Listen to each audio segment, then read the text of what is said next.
పరివర్తన ఏకాదశి వచ్చినప్పుడు 2 నెలలు గంగాన ఒకసారి ఇలా ఇంకనోదికి తిరిగి పడుకుంటాడు. దాన్ని పరివర్తన ఏకాదశి అంటారు. 4 నెలలు అయిన తర్వాత మళ్ళీ ఉత్థాన ఏకాదశి, లేచాడు భగవంతుడు అని చెప్పి అంటూ ఉంటారు. ఇవన్నీ కూడా మనం చేసుకునేటువంటి క్రియలు తప్ప భగవంతుడు సర్వకాల సర్వావస్థల్లో కూడా అన్ని వేళల్లో మనుషులను రక్షించడానికి జగద్రక్షణ కోసం బద్ధదీక్షుడై ఉంటాడు. ఎందుకంటే తన యొక్క భక్తులు కొన్ని లక్షల్లో కోట్లలో ఉంటారు, అందరూ పాపాత్మలే ఉండరు కనుక భగవంతుని దృష్టి అలాగా ఉంటుంది. ఆయన ఆలోచిస్తూ ఉన్నాడు, ఈ బండి కింద నన్ను పడుకోబెట్టారు, ఈ బండి ఏందో వీళ్ళకి తెలియదు, మన ఇంటి బండి అనుకుంటారు, ఎన్నో ఇంటి బండ్లు ఉన్నాయి, వాటిలో ఇదో పెద్ద కచ్చలవ అనుకున్నారు. ఎందుకంటే మన ఇంటి ముందర పెద్ద కచ్చలాలు ఉండేవి పూర్వకాలం వాళ్ళకి తెలుసు. ఇప్పుడైతే మంతనకు వస్తే ఓ రైతు వాడిని పిలిచి ఒక కచ్చలం కట్టించి మనవాళ్ళు మనవరాలను ఒకసారి గంగ తీసుకోరా, మా పిల్లలు ఎప్పుడు ఎడ్ల బండి ఎక్కలేదు, శిల్పారామంలో ఎడ్ల బండి పెట్టారు, 50-100 ఇస్తే పిల్లగాడిని కూర్చోబెట్టి వాడు ఒక రౌండ్ కొట్టుకు వస్తాడు. ఎడ్ల కచ్చల మీద తిరుగుడు ఇప్పుడు ఒక షోక్ అయిపోయింది.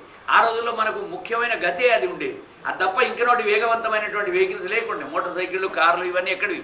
మాకు ఆయన ఎవరు మన మహావాది, వారి పేరేంది, మన సత్యనారాయణ సార్ వాళ్ళ తమ్ముడు మహావాది ఎంకే రావు గారు అంబాసిడర్ కారులో వస్తే మంతెనలో మేమంతా కూడా ఆశ్చర్యంగా చూసేది. వాళ్ళదే మొదటి కారు మంతెనలో నాకు తెలిసి. మంతెనలో ఎంకే రావు గారికి ఒక కారు ఉండేది, ఆయన అంబాసిడర్ కారు ఎక్కి వచ్చేది. అది వచ్చి ఆ నిమ్మ చెట్టు కింద పెట్టేది నీడకు పెడితే అందరం పోయి ఆశ్చర్యంగా చూసేది. ఇలా ఉంటుందా అంబాసిడర్ కారు, ముందర ఇలా 2 తోరలని, మనిషి ముఖం వేరే ఉండదు. దాని వైపు చూసుకుంటే దాని చుట్టూ తిరిగి అంతా ఆడుకోవడానికి పిల్లలు మనకు అప్పుడు తెలియదండి. సైకిల్ తప్ప పెద్ద మనకు వాహనం మేము 10వ తరగతికి వచ్చే వరకు అప్పుడు ఆ సైకిల్ ఒకటి వచ్చింది అంతే. ఈ మోటార్ సైకిళ్ళు, స్కూటర్లు ఇవన్నీ లేవు. ఇవన్నీ వచ్చినాయంటే తర్వాత ఇవాళ అంపాల కార్లు వేసుకొని తిరుగుతున్నారు, విమానంలో తిరుగుతున్నారు పిల్లలు. అదంతా కూడా పెద్దలు చేసిన పుణ్యం అని అంటారు. శంకరాచార్యుల వారు చెప్తాడు, మీ తాతలు మీ అయ్యలందరూ కూడా మస్తు పుణ్యం చేశారా, మీరు ఇప్పుడు సైకిల్ మీద ఎక్కారు, మిట్ట మీద ఉన్నారు, పైడల మీద కాలు వేయకుండా పట్టి కూర్చుంటే సైకిల్ అదే పోతున్నది, కింది దాకా వస్తారు. మరి రేపు మీ పిల్లగాళ్ళు మళ్ళీ ఎలా ఎక్కాలి, మళ్ళీ వాళ్ళకి పుణ్యం ఉండదు కదా, మీరు సుఖపడుతున్నారు కాబట్టి మీరు కూడా మళ్ళీ గుట్టెక్కి వస్తుంది, అది ఎప్పుడు వస్తుంది, దిగుడు ఉన్నప్పుడు ఎప్పుడు ఉంటుంది. ఆ ఎక్కినప్పుడు మీరు కూడా పైడలు కొట్టడానికి గడిచేపు కష్టపడండి, మీరు తీసుకుపోండి, మళ్ళీ మీ పిల్లలు అక్కడ కూర్చుంటారు, సైకిల్ కూర్చొని తొక్కకుండా కింది దాకా వస్తారు. కాబట్టి తల్లిదండ్రులు చేసినటువంటి పుణ్యం వాళ్ళ యొక్క పిల్లలకి, వాళ్ళ యొక్క మనవలకి, మనవరాలకి అందరికీ కూడా వస్తుంది కనుక దాన్ని మీరందరూ కూడా ఆస్వాదించండి అని చంద్రశేఖరేంద్ర సరస్వతి గారు చెప్తారు. కాబట్టి శకటం కింద ఉన్నటువంటి వాడు బండి కింద వచ్చి పడుకోబెట్టారు వాడిని. పాపం శయానస్య శిశోహో అనోకల్పకం, ఆయనకు అసలు ఏమీ తెలియదు, ఎందుకు తెచ్చి పడుకోబెట్టారో పిల్లవాడని వాళ్ళు అనుకుంటున్నారు. భగవంతుడికి అన్నీ తెలుసు. బండి కింద అలా కూర్చున్నాడు. దానికి బొడ్డు చీల ఉంటుంది, కింద ఒకటి చీల ఉంటుంది కదలకుండా, ఇరుసు కదలకుండా, పైనుంచి ఒకటి వేస్తారు. మా చిన్నప్పుడు గణపతులకు నూనె దేని పోయినప్పుడు రేపాలికి ఏంటి ముందర ఆయన డ్రమ్ము కాదు పెట్టి నూనె తీసి 5-6 బిందెలు నూనె తెచ్చి పెట్టాను. దొంగతనం చేసి తెచ్చి గణపతికి నూనె కొమ్మంటే ఎవడు పిచ్చి వస్తాడు. రేపాలికి ఏంటి ముందర, ఇల్లుకి ఏంటి ముందర డ్రమ్ములు ఉండేవి. ఆ డ్రమ్ములు ఊరంతా దొబ్బుకుంటూ పెట్టాడు. ఆ డ్రమ్ అక్కడ పెట్టగానే మా వాళ్ళు పోయినారు, ఆయన బొడ్డు జీల తీశారు, ఎడ్డ కచ్చలాంది మూత కూడా విగారు. అది స్క్రూ డ్రైవర్ అప్పుడు ఆ రోజుల్లో బొడ్డు జీల అనేది వెడల్పుగా ఉంటుంది. దాన్ని అలా పెట్టి తిప్పగానే మూత వచ్చింది. రాగానే బిందె ఆయన పెట్టారు, బిందెడు నూనె పట్టుకు వచ్చారు, తమజలు గడ్డ పెట్టారు. మా నాయనలకు తెలియదు, అబ్బ కొడుకులారా మస్తు నూనె తెచ్చారా, మనకు ఈ మొత్తం నవరాత్రులు అంతా సరిపోతుంది అని వాళ్ళు అనుకున్నారు. ఇక ప్రబోధనం చేయాలరా, గుమ్మడికాయలు కావాలి అనగానే సరే మా లక్ష్మణుడు, నేను, సువర్ణ, రావణ, చందు వీళ్ళందరూ కూడా పెద్దవాళ్ళు, మాకంటే పెద్దవాళ్ళు కూడా ఉంటారు. ఈ దుద్దుల చందు మహానుభావుడు ఉండే, ఆయన మాకు లీడర్ ఉండే, రింగ్ లీడర్ ఉండే, సుభద్ర కొడుకు మహాఫాస్ట్ ఉండే. ఆంధ్రం పైన మహారాజు గుమ్మడికాయలు కావాలనగానే ఎక్కడ ఉన్నాయి అనగానే మంత్రులు అప్పుడు సాగాళ్ళందరూ కలిసి ఆ కుక్కుల రాయమల్లి వాళ్ళంతా కూడా పెద్దది ఒక కాంప్లెక్స్ కట్టారు. ఓ 20 దుకాణాలు ఇలా మనకు మా బ్యాంక్ ఎదురుగా కనిపిస్తాయి ఆ సాలాళ్ళ దుకాణాలు. ఇప్పుడు అన్ని బట్టల దుకాణాలు పెట్టారు. ఆ దుకాణాలన్నీ ఒకటే రోజు సాలాళ్ళందరూ కలిపి దుద్దిల శంకరయ్య, కృష్ణయ్య గారు ఎవరినో బ్రాహ్మణులు ఇచ్చి మొత్తం అన్ని గృహప్రవేశాలు చేయించారు ఒకటే రోజు. అందరూ కొత్త ఉట్లలో కొత్త గుమ్మడికాయలు పెట్టారు. పెట్టగానే సవారి కత్తనంలో సూర్యపల్లికి పోయి గుమ్మడికాయలు పట్టుకురాంటారా అని మమ్మల్ని పంపిస్తే, ఎందుకంటే ఆ రోజుల్లో పాపం శూద్రులు కూడా గుమ్మడికాయ ఫ్రీగానే కోసుకుంటే దగ్గర మేము ముట్టుకోమనేవాడు. ఇప్పుడు 100కు 200కు అమ్ముతున్నారు, ఆ రోజుల్లో మమ్మల్నే కోసుకోమనేవాడు. సరే సూర్యపల్లి కచ్చలమెట్లు మా నాయన ఇస్తే ఆని గుమ్మడికాయలు చెప్పారు. ఈ పోరాళ్ళు అందరూ తీసుకొచ్చి కచ్చలలో మొత్తారు. అరే పసుముక్క ఉన్నారు అంటే హాయి ఉన్నారు, రంగడి అడుగుదాం అని అని మొత్తం పసుముక్కల్ని కూడా శుద్ధంగా కడిగి పారేసి గుమ్మడికాయలు చూపెడితే పెడితే మా వారికి ఇష్టయ్య గారు వాళ్ళంతా అప్పుడు మంచి పంటలు చేసేది. అందరికీ భోజనం అక్కడ కట్టకు మంచి భోజనం ఆ గుమ్మడికాయలతో. ఇప్పుడు అస్సలు గుమ్మడికాయలు తెచ్చారా, ఒక్కటి కూడా పత్తి వాళ్ళు లేదురా, జోస్తారు నేరా, లేతగా బూడిది కొట్టినేరా అంటే ఆ చేసిన పాపం మాకు చేసిన వాళ్ళందరికీ మా మిత్రుల దగ్గరికి వీళ్ళకి పాపం తెలియదు. ఏవో ఇటువంటి పాపాలు తెలియక చిన్నప్పుడు. సరే పొద్దులు లేవగానే బస్ స్టాండ్ అంతా బొబ్బ, మా ఇంటి ముందర తీసి గుమ్మడికాయ మాయమైందంటే మా ఇంటి ముందర గుమ్మడికాయ ఎవరికి తెలుస్తుంది. దానిమ్మకాయ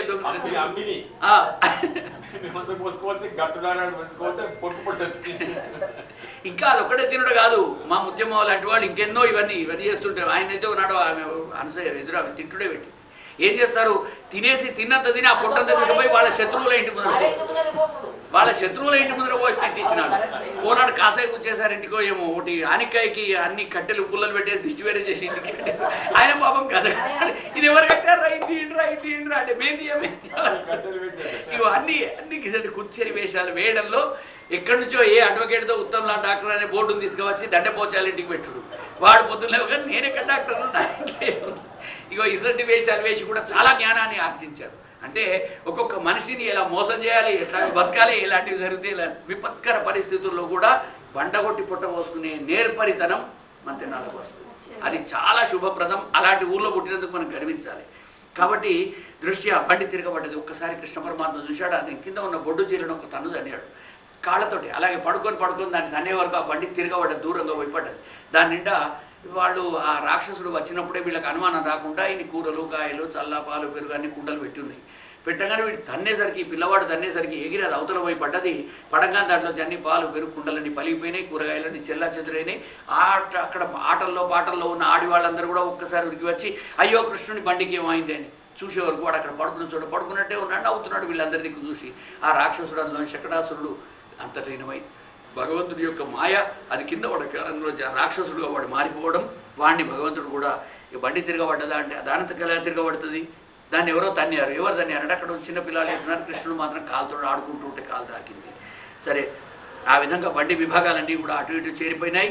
బ్రాహ్మణులందరూ కూడా వచ్చారు. మళ్ళీ ఇంకేమున్నదిగా ఒక్కసారి ఏమైనా జరగంగానే పుణ్యవాసనం చేయండి, గణపతి పూజ చేయండి, పిల్లవాడికి జపాలు చేయించండి, దిష్టి తీయండి. ఇవన్నీ యశోద నందులకి అలవాటైపోయింది. ఇంట్లో పాపం వచ్చేసి వైదికులంతా కూడా వచ్చారు. ఆ రాక్షస మాయ పోయిందాక సత్యశీలుడు అయినటువంటి కూసులను వినిపించేసి వాళ్ళకు గోదానాలు చేశారు. వాళ్ళంతా కూడా ఇక వైదిక ఆశీర్వచనం అంతా కూడా ఇచ్చారు. గావ సర్వగుణోపేతాహ, మన ఊర్లో ఉన్నటువంటి ఆవులన్నీ కూడా మంచి గుణాలతో ఉండాలి. వాసహాస్త్ర గృహ్మాలిని ఆవులను ఇచ్చారు. మంచి అందమైనటువంటి ఆవులను, చక్కని పన ఉన్నటువంటి లేగతో కూడినటువంటి ఆవులను, అలాగే వాసహ బట్టలు, స్రక్ అంటే మాలలు, మాలినీహి ఆత్మాభ్యుదయార్థాయ ప్రాదత్తేచ అన్వయుజ్యత.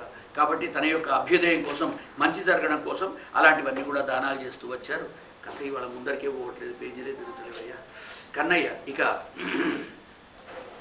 విప్రాహ మంత్రవిదో యుక్త స్థైర్య ప్రోక్తాస్తథాశిష తా నిష్ఫలా భవిష్యంతి నకాజిదపి స్ఫుటం ఏకదా ఆరోహమారూఢం లాలయంతి సుతం సతి గరిమాణం శిరోడ్గోఢుం నసేహే గిరికూటవత్. ఒకసారి ఆ తల్లి ఎత్తుకొని వాడికి పాలిస్తూ ఉంటే తొడవిద ఉన్న చిన్న పిల్లవాడు మెల్లమెల్ల బరువు పెరుగుతున్నాడు. వాడు గిత్తతో ఉన్న వాడల్లో మెల్లగా వాడి బరువంతా కూడా పెరుగుతూ ఉన్నది.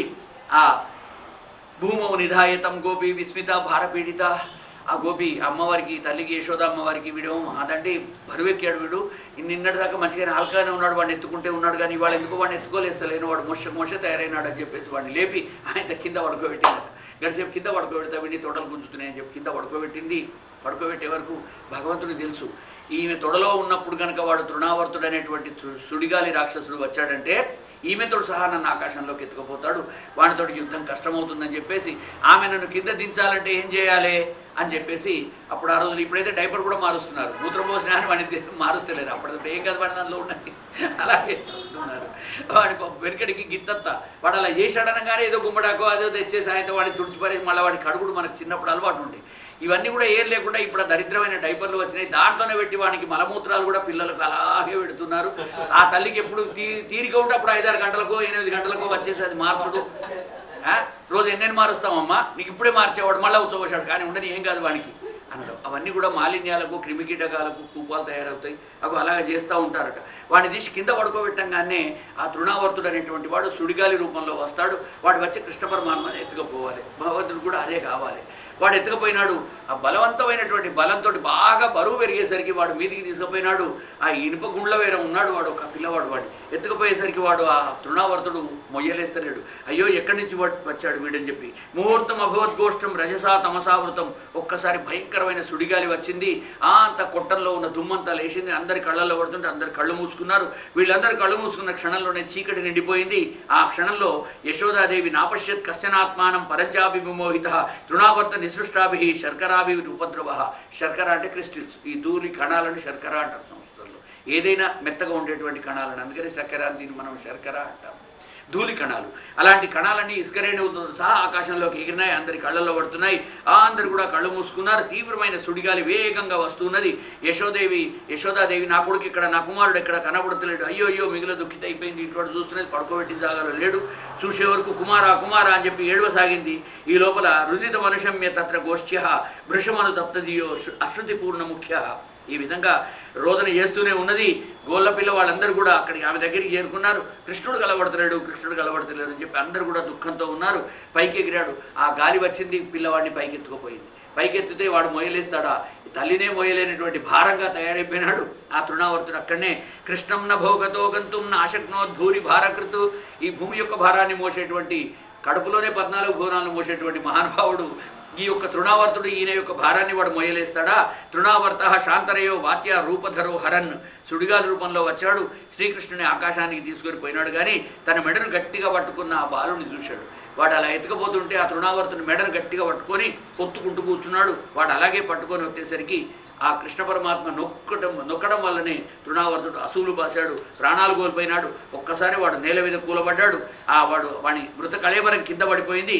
కృష్ణుడు కూడా వాడి మీద పడ్డాడు. నేల మీద దెబ్బలు తగలకుండా మెల్లగా చూస్తే చూసేవాడు కృష్ణ పరమాత్మ కిందికి వచ్చి ఉన్నాడు. వీళ్ళు కళ్ళలో దుమ్ముబడి కళ్ళు పోయి మళ్ళీ కళ్ళు తెరుచుకునేసరికే ఈ క్షణమాత్రంలో ఇవన్నీ కూడా పాత్రం భవతి. ఒక్కసారి అన్ని క్షణంలో జరిగిపోయినాయి. భగవద్మాయ అలా ఉంటుంది. అందరినీ కళ్ళు మూసుకోమని చెప్పి చెప్పడం, కళ్ళు మూసుకోమని చెప్పి చెప్పకుండానే మూయించి పారేశాడు. ఒక్కసారి కళ్ళు మూసుకున్నారు అందరూ. ఇలాంటి అద్భుతమైనటువంటి సంఘటన జరిగింది.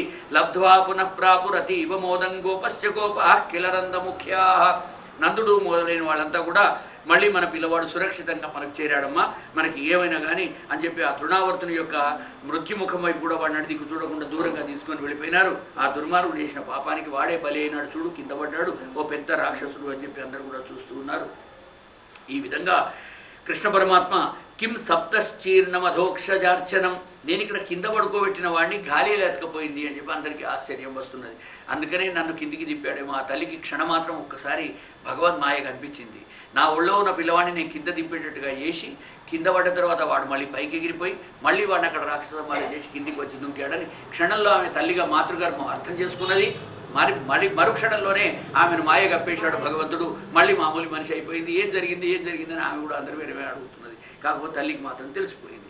అరక్షితం తిష్టతి దైవరక్షితం, రక్షణ లేక సాధుడు రక్షితుడకు సమసేతసే రాడులందున్, రక్షణములు వేయగలిగిన శిక్షితుడకు కలుడు పాపచిత్తుండవుటన్. కాబట్టి సత్పురుషుడు రాగద్వేషాలు అతీతుడై సకల ప్రాణుల యొక్క శుభాన్ని కోరేటువంటి వానికి ఎలాంటి ఆపదలు వచ్చినా సరే, అరక్షితంగా ఉన్నా సరే వాడు రక్షితుడవుతాడు. భగవంతుడు ఇంకొకళ్ళు రక్షించాలన్నా ఆయనే ఈ భూభారాన్ని రక్షిస్తాడని చెప్పి చెప్తున్నాడు. ఈ విధంగా తల్లి తొందరగా దగ్గర తీసుకున్నది. వసుదేవ వచో భూజ మానయామాస విస్మిత. మా ఆయనే చెప్తూనే ఉన్నాడు, కింద పెట్టకు పిల్లవాడిని విడవకు అని చెప్తున్నాడు. కానీ ఏం చేయాలి, ఎందుకు నాకు మా తండ్రి బరువు అనిపించి కింద పెట్టి అగిలి అయిపోయిందని చెప్పి మళ్ళీ బ్రాహ్మణులు పిలిచారు. వాత్సల్యంతో పాలనిచ్చింది. మళ్ళీ పాలు త్రాగించిన తర్వాత వాడు ఒక్కసారి అని ఆవలించాట. ఆమె తొడవిందే పడుకున్నాడు. తల్లిచ్చిన పాలు తాగాడు. పాలు తాగి కడుపు నిండగానే ఆయన అమ్మ ఒక్కసారి ఆవలించాట. ఆవలించే వరకు ఆమె ఏది వీడి నోట్లో ఏమైనా పళ్ళు వచ్చినాయా అని అలా నోట్లోకి చూసింది. చూసే వరకు నోటి నిండా ఎలా అలవడుతున్నదంటే ఇక నోటి నిండా భువన భాండాలన్నీ కూడా కనిపిస్తున్నాయి. ఆ 14 భువనాలన్నీ కూడా సూర్యేంద్రు వహ్ని శ్వసనాంబుధీశ్చ. సూర్యుడు, ఇంద్రుడు, అంబుధి, ఇంద్రాగ్ని, వరుణ, యమ, నిరుతి, వరుణ, వాయు, కుబేరాది, ఈశాన్యాది అష్టదిక్పాలకులంతా కనిపిస్తూ ఉన్నారు. సూర్యుడు కనిపిస్తున్నాడు, అగ్ని కనిపిస్తున్నాడు, యముడు కనిపిస్తున్నాడు, నైరుతి కనిపిస్తున్నాడు, అష్టదిక్పాలకులు వీళ్ళంతా కూడా ఒక్కసారి సూర్యుడు లాంటి వాడి గ్రహాలన్నీ కూడా అందులో కనిపిస్తున్నాయి. మొత్తం 14 భువనాలు ఆయన నోరు తెరిచే వరకు ఆ చిన్న నోట్లు అలా అలా అలా ఒక స్క్రీన్ మీద తిరిగినట్టుగా గుండ్రగా తిరుగుతూ ఉన్నాయి. అవన్నీ నోట్లోనే భువనాలన్నీ కూడా చూసి ఒక్కసారి దండం పెట్టుకున్నది. వీడు మనిషా, వీడు ఏమైనా దేవుడా అని చెప్పి అనుకునే లోపలనే భగవంతుడు మళ్ళీ మాయగా పేశాడు. మళ్ళీ ఒక్కసారి మామూలు స్త్రీగా మారిపోయింది. సావీక్ష విశ్వం సహసా రాజన్ సంజాత వేపతు. ఒక్కసారి ఆమె ఒళ్ళంతా కూడా రోమాలు నిక్కబడుచుకున్నాయి. ఇదేంది, నా కొడుకు గిలా పుట్టాడు, వీడు ఎంతమందిని పెద్ద పెద్ద వాళ్ళు సంహరిస్తున్నాడు, తల్లిని నేను చూస్తే వీడి నోట్లోకి ఇన్ని భువనాలు కనిపించాయని చెప్పి మనసులో అనుకునే లోపలనే ఒక్కసారి మళ్ళీ అవన్నీ కూడా మాయమైపోయినాయి. ఇక నామకరణ సంస్కారం చేయాలి, వీడికి పేరు పెడదాం ఏదన్నా మంచిదని చెప్పేసి ఆ ద్వాదశేహని పితానామ కుర్యాత్. వెనుకటికి ఒక యుగంలో 12వ రోజు కూడా పేరు పెట్టేవాడు. తర్వాత ఇప్పుడు ఏమైందంటే 27వ రోజు మళ్ళీ అంటే నక్షత్రం తిరిగి రాకముందు 21వ రోజు అయితే మంచిదని చెప్పేసి నామకరణం చేస్తూ ఉన్నారు. ఒకవేళ ఆ రోజు కుదరక ఏదైనా ఆటంకం వస్తే 27 రోజుల లోపల శాంతి ఉంటే శాంతి చేయించడం, పేరు పెడితే పేరు పెట్టడం, ఇవన్నీ కూడా ఇప్పుడు ఆచారంగా ఉన్నది. గర్గ పురోహితో రాజన్ యదూనాం సుమహాతపాహ. వ్రజం జగామనందస్య వసుదేవ ప్రచోదితః. వసుదేవుడు హరే మురారే శ్రీనాథ నారాయణ వాసుదేవ శ్రీకృష్ణ గోవింద హరే మురారే శ్రీనాథ నారాయణ వాసుదేవ గోపాలకృష్ణ భగవానికి జయ. అంటే ఆయన అంతసేపు మరి పాలు తాగి ఆవలించేంత వరకు పాలెందుకు తాగాడు అంటే వేరే వీరరాఘవి వ్యాఖ్యలో చెప్తూ ఉన్నాడు. పాలు తాగడం అనేటువంటిది ఆయన కోసం తాగుతున్నాడా? ఆయన ఒక్కడా? ఆయన కడుపులో ఎన్ని వేల ఇవన్నీ ఉన్నాయి. తల్లి అప్పుడే దిష్టి పెట్టిందట, చూస్తున్నదట. అరే ఎంతసేపు పాలు తాగుతావురా అన్నట్టు చూసిందట. చూడగానే అని ఆవలించాడట. పాలు తాగుడు బంద్ చేసి ఒకసారి నోరు తెరిచాడు. తెరిచేవరకు ఆ భువనాలను చూపించాడు. ఎందుకు చూపించాడు వీడు అని ఆమె ఆలోచిస్తే, అవును కదా, ఇన్ని పాలు ఎంతసేపటి నుంచి తాగుతున్నాడు, ఇంతమంది ఊరి వాళ్ళు వచ్చి వాడికి పాలిస్తున్నారు, ఇంతమంది స్తన్యాన్ని వాడు గ్రోలుతూ ఉన్నాడు. ఎందుకోసం అంటే వాడు ఒక్కడి కోసం కాదమ్మా, ఆ కుక్షిలో భువనం ఎన్ని 14 భువనాలు ఉన్నాయి నాకు వాడు చూపించాడు. అంతమంది ప్రజలకు, అంతమంది జీవరాశులకు కూడా బ్రతుకు తెరువు చూపించే దేవుడు గనుక వాడు స్తన్యం కియత్ పిబసి భూరి అలమర్భగేది పర్తిష్యమాణ వచనాం జననీం నిశమ్య. ఆ తల్లి ఇంకెంతసేపు తాగుతావురా పాలు అని చెప్పి తిట్టుడు విన్నాడు. అంటే చిన్న పిల్లవాడైనా వానికి అర్థం కాదని మనం అనుకుంటాం, కానీ ఆయనకు అన్నీ తెలుసు. ఈమె నోటితోటి వాడిని కసిరినట్టుగా ఇంకెంతసేపు రా పాలు తాగుతావు అనేసరికి విశ్వం విభాగి పైసొస్తే నా కేవలోహం, అమ్మా నేను ఒక్కడే తాగుతున్నానా, ఇంక చూడు నా కడుపులో నా నోట్లో ఎంతమంది ఉన్నారో, వీళ్ళందరికీ మరి ఆకలి ఎలా తీరాలి? కాబట్టి విశ్వభావనుడు అందరి ఆకలి తీర్చేటువంటి ఆ కృష్ణ పరమాత్మ వాళ్ళందరి కోసం అని చెప్పి అస్మాత్ దదర్శి హరిణ కిము విశ్వం ఆస్యే, నా ఆస్యంలో ముఖంలో ఈ విశ్వాన్ని చూడు, ఎంతమంది ఉన్నారు, వాళ్ళకి ఇన్ని కోట్ల మంది జీవరాశులకు మరి ఎక్కడి నుంచి ఆహారం వస్తుంది. అందుకని చెప్పి నేను అందరి పాలు తాగుతాను, నీ పాలు కూడా తాగుతున్నాను, ఎంత తాగినా నాకు ఆకలి తీరట్లేదు అని చెప్పి ఆ తల్లికి దండం పెట్టాట. శ్రీకృష్ణ గోవింద హరే మురారే హే నాథ నారాయణ వాసుదేవ శ్రీకృష్ణ గోవింద హరే మురారే హే నాథ నారాయణ వాసుదేవ బాలకృష్ణ భగవానికి. గార్గేయుడు గర్గ మహర్షి వాళ్ళ ఇంటి పురోహితుడు. ఒక్కొక్క ఇంటికి ఒక పురోహితుడు ఉంటాడు. కాబట్టి ఆయన మనకు వాళ్ళు సిరమఠ పాపయ్య వాళ్ళు ఉన్నట్టుగా ఇంటింటి పురోహితులు వేరుగా ఉండేవాళ్ళు ఆ రోజుల్లో. ఇవాళ రేపటిలాగా ఎవడెక్కడ దొరుకుతాడా, ఎవడిని పిలుద్దామా, ఎవడు ఖాళీగా ఉంటే వాడిని పిలుద్దాం అన్నది కాకుండా పూర్వకాలంలో ప్రతి ఇంటికి కూడా ఇంటి కులగురువు ఉండేవాడు. మోక్ష గురువు తండ్రి ఉంటాడు, కులగురువు ఉండేవాడు, ఉపనయన గురువు వేరుగా ఉండేవాడు. ఎందుకంటే మన కులగురువుకు వేదన రాకపోవచ్చు, ఆయన ఉపనయనాలు చేయించలేకపోవచ్చు. కాబట్టి ఉపనయనం చేయించడానికి వేరే గురువు ఉండేవాడు. తర్పణం పెట్టినప్పుడు వాళ్ళందరికీ కూడా తర్పణాలు పిలుస్తారు. ఉపనయన గురువుకి, మోక్ష గురువుకి, అలాగే కులగురువుకి. అలాగా మొన్నెన్నడో మా గోధుమ పెద్ద అయితే మాట్లాడంగా అంటున్నారు. తదినానికి పోతే వాళ్ళ ఇంట్లో ఎన్నడో పిలిచారు. ఇలాగే పోతే ఏదో కార్యక్రమం మరి కార్తీక దీపాలు నాడు పోతే పక్కన కూర్చోడుకొని సత్య కూర్చోరు అని చెప్పి ఏదో ఆధ్యాత్మికంగా మాట్లాడుకుంటూ వాళ్ళ నాయన, వాళ్ళ అమ్మ, మీ తాత పేరు పాపయ్యే, మా నాయన పేరు పాపయ్యే, మీ అమ్మమ్మ పేరు రాంబాయే, మా అమ్మ పేరు రాంబాయే, అది వాళ్ళదంతా ఇది చెప్తూ ఉంటే ఒక గోత్రమే వాళ్ళ ఆత్రేయస, వీళ్ళది కౌండినేస అని మాట్లాడకుండా ఏదో ఆవిడ పెద్ద మనిషితో మాట్లాడే మాటలు మాట్లాడుతుంటే చెప్పారన్నమాట. ఆవిడ బాధపడుతుంటే, మీ నాయనకు సిరమట్ల పాపయ్య గారికి తర్పణ ఎవడు విడుస్తాడని నువ్వు ఎందుకు భయపడతావు పెద్దయి? మేమందరం కూడా మాకెవరెవరికి ఉపనయనం చేయించాడో వాళ్ళందరూ కూడా పితృతర్పణం విడిచినప్పుడు మాకు రోజు తర్పణంలో ఆయన కౌండినేస గోత్రం సిరమట్ల పాపయ్య రాంబాయి పేరు వస్తుంది అంటే, అబ్బ కొడుక ఎంతమంది అన్నం పెడుతున్నారో మా నాయనకు, మా అమ్మకు చెప్పి పాప కళ్ళలో నీళ్లు పెట్టుకున్నది. అంటే ఆ రోజుల్లో అలాగా ఇంటి పురోహితుడు ఉండేవాడు. గర్గ మహర్షి, గర్గుడు అనేటువంటి బ్రాహ్మణుడు వాళ్ళ ఇంటి పురోహితుడు ఆ టైంకి వచ్చేసాడు. కులగురువు ఆయన వచ్చాడు. వచ్చేసి గర్గాచార్యుడు అంటూ ఉన్నాడు, యదూనాం అహం ఆచార్య, యాదవులందరికీ కూడా నేనే, గొల్లవాళ్ళందరికీ పురోహితుడు, ఇంటి పురోహితుడిని నేనయ్యా. ఖ్యాతశ్చ భూమి సర్వతః సుతం మయా సంస్కృతంతే మన్యతే దేవకీ సుతం. కాబట్టి నాకు తెలుసు వాడు దేవకీ సూతుడని పురోహితుడుగా, కానీ ఇక్కడ వీళ్ళ ఇంట్లో ఉన్నాడు కాబట్టి వాడికి జాతకర్మ చేయించాలి, నామకరణ సంస్కారం జరగాలి. వ్రజం జగామనందస్య వసుదేవ ప్రచోదితః. వసుదేవుడు అన్నట అక్కడ నందునింట్లో మా పిల్లవాడు పెరుగుతూ ఉన్నాడు, ఎవరికి ఈ విషయం తెలియకూడదు, నువ్వు వెళ్ళి వానికి అక్కడ ఆ నామకరణ సంస్కారం చేసి రమ్మని చెప్పి మధుర నుంచి గొల్లవాళ్ళ పురోహితుడిని, గర్భుణ్ణి, వాళ్ళ ఇంటి పురోహితుడిని వసుదేవుడు చెప్తే ఆయన వచ్చి పాపం వచ్చి కూర్చున్నాట. ఇది సంచింతయన్ శ్రుత్వా దేవక్యాద హరికావచః అపిహంతాగతాశంకః తర్హిన్నో అనయో భవేత్. కాబట్టి ఎవరు కొత్తవాడు వచ్చినా వాళ్ళ ఇంట్లో భయపడుతున్నారు. పురోహితుడు రాగానే కూడా ఈయన నిజమైన పురోహితుడు, ఆ వద్ద పురోహితుడు కూడా వాళ్ళకి తెలుస్తలేదు. కాబట్టి కాళ్ళకు దండం పెట్టారు, కాళ్ళు కడిగిచ్చారట. ఎందుకంటే ఏదైనా లేపనం రాసుకుని వస్తే మాయావేషం అయితే కాళ్ళు కడిగితే పోతుంది. కాబట్టి 2 కాళ్ళు కడిగారు, అందరు నీరు చల్లుకున్నారు. సుతం మయా సంస్కృతంతే మన్యతే దేవకీ సుతం. ఇక్కడ ఉన్నవాడు కదా, వాడిని నేను ఇప్పుడు నామకరణం చేయించాలని చెప్పేసి నస్త్రీ భవితుమర్హతి దేవక్య అష్టమో గర్భో నస్త్రీ భవితుమర్హతి. దేవకి 8వ గర్భం స్త్రీ ఎలా అవుతుంది? అక్కడ ఆడపిల్ల పుట్టింది అని చెప్పి అందరూ అనుకున్నారు. కానీ మా మధురలో ఆ ఆడపిల్ల కాదు, ఆడపిల్ల వచ్చింది వెళ్ళిపోయింది. అది కంసుడికి తెలుసు, దేవకి వసుదేవులకు తెలుసు. మాయా రూపంలో మాయాదేవి వచ్చి వెళ్ళిపోయింది మహామాయ. కానీ పుట్టింది మగ సంతానమే. ఆ సంతానం ఇక్కడ ఉన్నది అని నాకు వసుదేవుడు కూడా చెప్పాడు. నేను వెళ్ళి నామకరణం ఆయన చేయించాలి అని చెప్పేసి ఆ గర్భుడు పాపం మనసులో భావించుకుంటూ వచ్చాడు. ఆయన చూడంగానే నందుడు మహా సంతోషపడ్డాడు. అబ్బా మా ఇంటి పురోహితుడు వచ్చాడు, మహారాజు బ్రాహ్మణుడు రాండి లోపలికి అని చెప్పి ఆ రోజుల్లో బాగా గౌరవించేవాడు. ఇప్పటి వరకు బ్రాహ్మణులు కూర్చొని వాళ్ళతో కూర్చొని ఛాయలు తాగుడు, హోటళ్ళు పోడు ఇవన్నీ లేవు. ఊర్లలో పురోహితులు కనుక పోతే పెద్దవాళ్ళు మా నాయనలు వాళ్ళు పోయినప్పుడు వాళ్ళకు ఒక వశిష్ఠ మహర్షిలాగా గౌరవం ఉండేది వాళ్ళని చూస్తే. అలాగా లేచి నిలబడి చుట్టం ఉంటే పక్కన పడేసి మంచంలో లేచి నిలబడి వాడు పోయినాక దండం పెట్టి ఆశీస్సులు తీసుకొని వాడు పోయినాక మళ్ళీ కూర్చునేది. మేము కూడా చిన్నప్పుడు సైకిల్ దొక్కుతుంటే సార్లు వస్తుండే మేము దిగి సార్ పోయినాక దండం పెట్టి మళ్ళీ సైకిల్ ఎక్కేది. లేకపోతే చెవు మెలిపెట్టి బడికి వచ్చాక నెక్స్ట్ డే మస్తు పొట్టు కొట్టేది. సైకిల్ దిగుతావు నా ముందర అని. మా టైంలో సైకిళ్ళు ఉండే కాబట్టి ఇలాగా గురువులను గౌరవించే సంప్రదాయం ఆ రోజుల్లో ఉండే. ఇక ఆయన వాళ్ళకు వచ్చాడు, కాళ్ళకు దండం పెట్టి అంటున్నాడు, ఊరకరారు మహాత్ములు వారథముల ఇండ్ల కడకు వచ్చుటలెల్లం కారణము మంగళములకు నీరాక శుభము మాకు నిజము మహాత్మా అనుకుంటూ ఆ గరుగునికి దండం పెట్టాడు. పోతన్న పద్యంలో చెప్పుకుంటూ గరుగునికి నమస్కరించాడు నందుడు. మగవాడు వచ్చిన తర్వాత ఆయనతో మాట్లాడుతూ చెప్పాడు, అయ్యా మీ పిల్లలు పెద్దవాళ్ళు అయినారు, ఇక వాళ్ళను మనం నామకరణం చేయాలి, ఇప్పుడు వాళ్ళ పేరంటూ పెట్టాలి కదా, పేరు పెట్టే సమయం వచ్చింది, పేరు పెడదామయ్యా అనగానే, అయితే అయ్యా ఒక పని చేద్దాం, మా ఇంట్లో గొడ్ల కృష్ణంలోకి తీసుకుపోయి రహస్యంగా ఇద్దరు పోరాళ్ళకు నామకరణం చేద్దాం, బయట అందరికీ తెలిసేటట్టు మాత్రం మేము చేయదలుచుకోలేదు. ఎందుకంటే ఇంట్లో ఏదైనా ఉత్సవం చేశామనగానే ఏదో రాక్షస శక్తి వస్తున్నది, ఆ పిల్లవాడిని సంహరించేటందుకు ఏదో ఇది వస్తున్నది. సరే మా అదృష్టమో మరి ఆ పిల్లవాడిని భాగ్యమో బతికి బట్టగడుతున్నాడు. కానీ మా ఇంట్లో ఎన్నో ఉపద్రవాలు జరిగినాయి, ఇలాంటి అపశకునాలు మాకు కనిపిస్తూ ఉన్నాయి. కాబట్టి మా ఇంట్లో మాత్రం ఈ విషయం నేను చేయనీయను.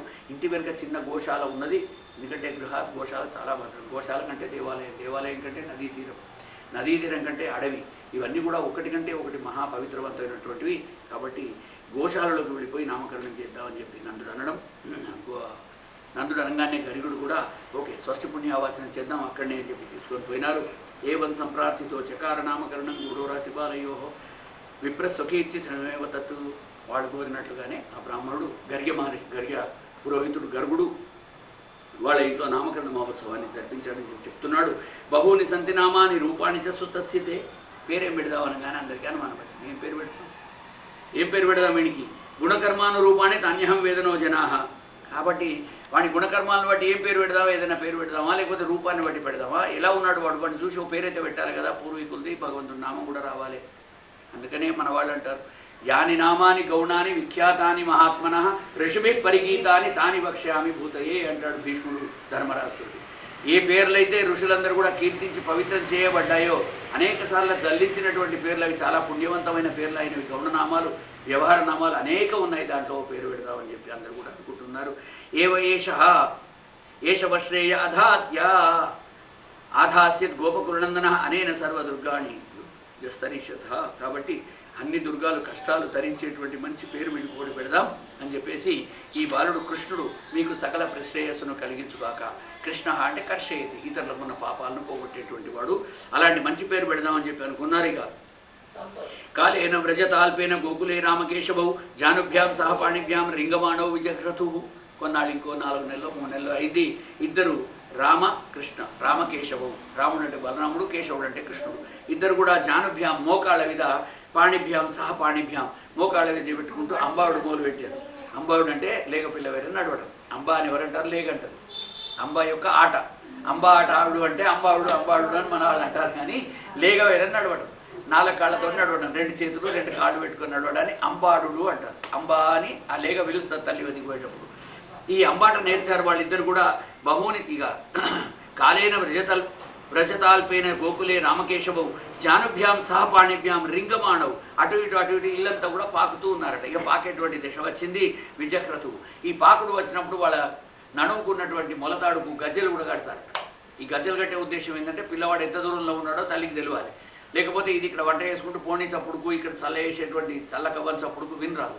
కాబట్టి ఏం చేస్తారంటే వెనుకటి కాలం అలాగ పిల్లగాళ్ళ గజ్జెలు కట్టుడు, వాడేమన్నా గోలెం దగ్గరికో లేకపోతే టబ్బు దగ్గరికి పోయి మనం చూస్తుంటాం కదా, పాపం టబ్బులో పడ్డవాళ్ళు, డ్రైనేజ్లో పడి చచ్చిపోయిన పిల్లవాళ్ళు ఎంతమంది ఉంటారు.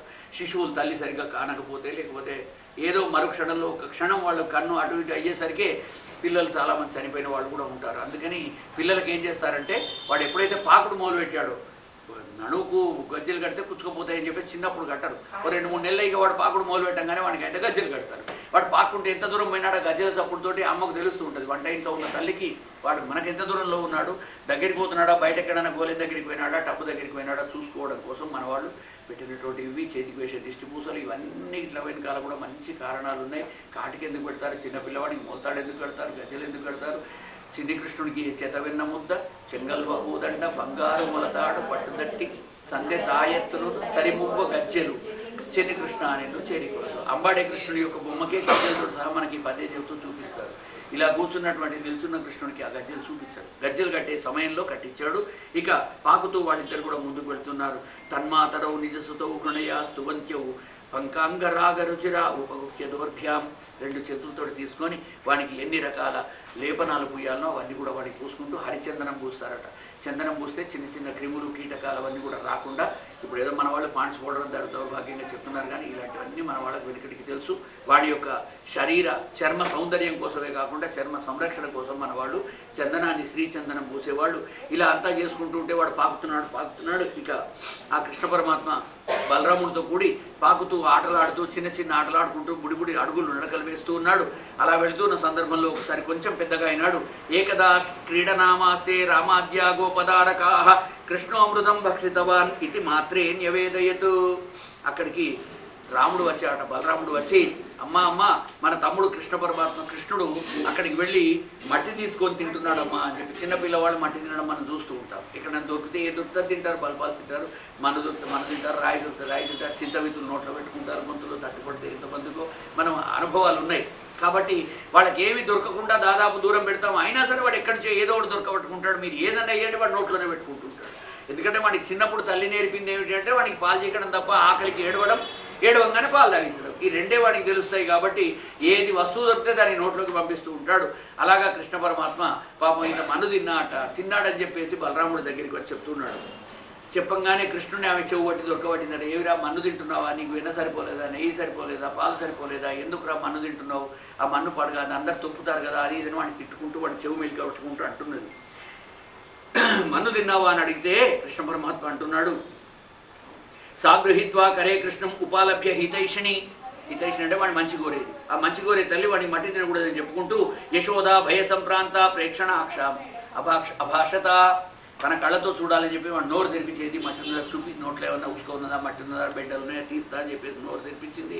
కస్మాన్ మృత మదాంతాత్మాన్ భవాన్ భక్షితవాన్ రహ.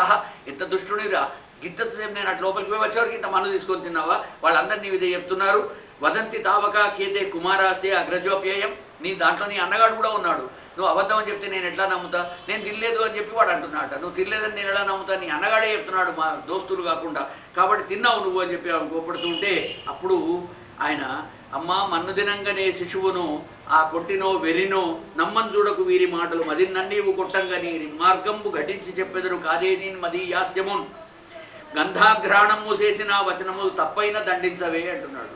నా నోరు ఒకసారి వాసన చూడు, నా నోట్లో ఒకసారి నీ కళ్ళు పెట్టి చూడు, ఒకవేళ మన్ను కనుక ఉంటే నన్ను కొట్టు, నువ్వు దండించు. కానీ వీళ్ళ మాటలు విని వీళ్ళు నన్ను కొడుతుంటే చూడాలని చెప్పి నా మీద కోపంతో వీళ్ళు నా మీద అసూయతోటి వీళ్ళు వచ్చేసి నీకు ఎక్కిచ్చి చెప్తున్నారు, బట్టి మాటలు చెప్తున్నారు, వీళ్ళ మాటలు నమ్మకమ్మా అని చెప్పుకుంటూ మదీయాస్యము, నా యొక్క నోటిని గంధాఘ్రాణము చేసి దాని వాసన చూసి లేదా నా వచనములు తప్పైన దండింపవే, నీ కళ్ళతో చూసిన తర్వాత తప్పైతే దండించమని చెప్పేసి ఒక్కసారి యజ్జేవంతరిహి నోరు తెరువాడు. అలా అయితే మరి నీ నోరు చూపించు, నోరు తెరువు అన్నదట. యజ్జేవంతరిహి వ్యాదేహి ఇత్యుక్తః స భగవాన్ హరిహి వ్యాదత్త అవ్యాహతైశ్వర్యః క్రీడాం అనుజ బాలకః సా తత్ర దదృశే విశ్వం జగత్ స్థాతుం ఖం దిశః. జగత్తు ఖం అంటే ఆకాశం, దిశ అంటే ఆ 8 దిక్కులు కూడా, పూర్వాది 8 దిక్కులు కూడా ఆయన నోట్లో కనిపిస్తున్నాయి. సాద్రి ద్వీప అబ్ధి గోళకం, అద్రి అంటే పర్వతాలు, ద్వీపాలు నిన్న చెప్పుకున్న 7 ద్వీపాలు, 7 నవఖండాలు, అలాగే భూగోళం అంతా కూడా ఆయన నోట్లో కనిపిస్తున్నది. సవాయు అగ్ని ఇందు తారకం, ఇందు అంటే చంద్రుడు, తారకలు అంటే చుక్కలు, సవాయు అంటే వాయుదేవుడు కనిపిస్తున్నాడు, గాలులు వీస్తూ ఉన్నాయి, అగ్ని అంటే అగ్నిదేవుడు కనిపిస్తున్నాడు. లేని దిక్పాలకుడు లేడు, లేని గ్రహం లేదు, లేని యొక్క భువనం లేదు, 14 భువనాలన్నీ కూడా నోట్లో అలా గిరగిరి తిరుగుతున్నాయి. ఇది 2వసారి చూపించాడు. మొదటిసారి ఒకసారి వాడు తల్లికి నోట్లో ఇవన్నీ కూడా ఆ భువనాలని ఎంతసేపు పాలు తాగుతావురా అన్నప్పుడు ఒకసారి నోరు తెరిచి విశ్వాన్ని చూపిస్తాడు. రెండవసారి మన్ను తిన్నావని చెప్పినప్పుడు భాగవతం ప్రకారంగా రెండవసారి చూపిస్తాడు. పోతన్న గారు చక్కని పద్యం రాసి మనందరికీ అర్థమయ్యే రీతిలో పిల్లల గురించి హెచ్చరిక చేస్తూ ఉన్నాడు.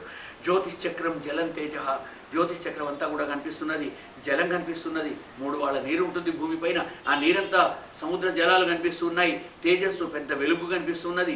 నభస్వాన్ వియదేభవ, వియత్ అంటే ఆకాశం, నభం అంటే మేఘాలు, వియాకారిణి వైకారికాణి ఇంద్రియాణి మనోమాత్ర గుణాశ్రయ. ఈ విధంగా సత్వరజస్తమో గుణాలు కలిగినటువంటి వాటితో నిండి ఉన్నటువంటి సమస్త చరాచర జగత్తంతా కూడా ఆయన ముఖ కవనంలో ఈమె కనిపించింది. ఒక్కసారి చూడంగానే భయపడిపోయింది. ఏతత్ విచిత్రం సా జీవితం, ఈ పిల్లవాడి నోట్లోకి ఇన్ని కనిపిస్తున్నాయి, నేను ఏమన్నా తప్పు చూస్తున్నానా అని గిచ్చుకొని చూసుకుంటున్నది, స్పృహలోనే ఉన్నది, ఎలాంటి నిస్పృహలో లేదు. ఇక సునౌ స్తనౌ వీక్ష విదారితాస్తే వ్రజం సహాత్మానం అవాప శంకాం, ఆమెకు అనుమానం కలుగుతున్నది. ఇది కలయా, స్వప్నంలో చూస్తున్నానా, నేను నిజంగానే ఉన్నానా, ఇది స్వప్నం కావచ్చు అని చెప్పి అనుకొని కిం స్వప్న ఏతత్ ఉత దేవమాయయా, ఇది దేవమాయనా స్వప్నమా కల్నా, కింవామదియో బత బుద్ధిమోహ, కొడుకంటే ప్రేమ ఎక్కువ ఉంటే కూడా అనకూడనివన్నీ కూడా ఏవేవో కనిపిస్తూ ఉంటాయి, నేను ఏవేవో ఆలోచిస్తూ ఉంటే, అలా ఏమన్నా కొడుకు వల్ల ఉన్న మోహంతో బుద్ధిమోహంతో ఏమన్నా నేను తప్పుగా చూస్తున్నానా, అథో అముష్యవ మమార్భకస్య, నా కొడుకు నోట్లోనే ఇవన్నీ ఇలా కనిపిస్తాయి, ఎవరి నోరు తెచ్చినా అని వాళ్ళందరి నోట్లో ఏం కనిపించవు, అలాంటిది వీడి నోట్లో ఇలాగా నాకు కనిపించడం ఏమిటి. కశ్చిన ఉత్పత్తగా ఆత్మయోగ, అలాంటి ఆత్మయోగం కలిగిన వాడు వీడు, ఇది కలయ వైష్ణవ మాయయ, నా బుద్ధి భ్రాంతియా అనుకుంటూ మనసులో ఆలోచిస్తోంది. ఇక చెప్తాడు శ్రీకృష్ణ గోవింద హరే మురారే నాథ నారాయణ వాసుదేవ, శ్రీకృష్ణ గోవింద హరే మురారే నాథ నారాయణ వాసుదేవ. కలయో వైష్ణవానికి జై. కలయో వైష్ణవమాయయో ఇతర సంకల్పార్థమో సత్యమో తలపన్నేరక యున్నదాననో యశోదాదేవింగానో పరస్థలమో బాలకుడింత ఈతని ముఖస్తంభై అజాండంబు, అంటే 14 భువనాలు గుడ్డులా కనిపిస్తున్నాయి. ప్రజ్వలమై ఉండుటకేమి హేతువు మహాశ్చర్యంబు